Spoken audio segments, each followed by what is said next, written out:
Namoaka fanambarana manameloka ny endrika trafika sy fanondranana olona antsokosoko.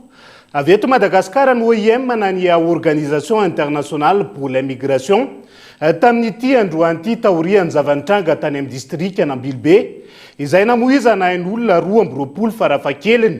Ny sampandraraza nilaza ihany koa ny ifanohana amin'ny fitondram-panjakana malagasy ifezana ny fiondranana antsokosoko izay tsy nitsahan'ny tombo nanomboka ny taona 2020 saingy tsy voafeny fitondram-panjakana malagasy ny momba azy amin'izao fotoana izao.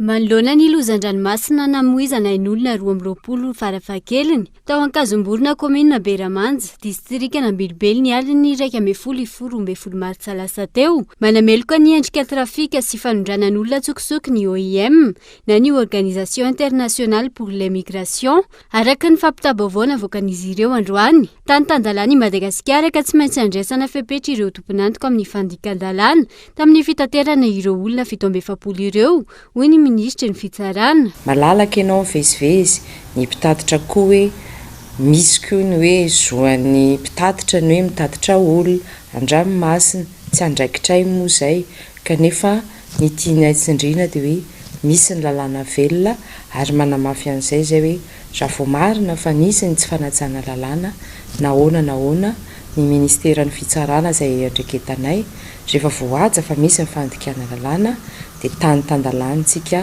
dia tsy maintsy miahatra ny lalàna tsy hoe ilay olona akory ny hoe diso fa ireo izay ny tsy nanaja ny lalàna teo amin'ny fanatanterahana ny eloka no tokony hiaran'izay lalàna izay fa ny fanadihadiana moa dia mbola isokatra. Tsy nitsahan'ny tombo izay fikasana iondrana antsokosoko makany Mayotte izay nanomboka ny taona 2020 raha ny fampitam-baovao hatrany. Ankoatra ireo tafavoaka, betsaka ny sarona mandritra ny fialany any Madagasikara na ny fidirany ny sistan'ny Mayotte. Marany koa ny tradoza toy izao ary ampolony hatrany ny iainana foirany zava-misy tao anatin'ny 5 taona farany.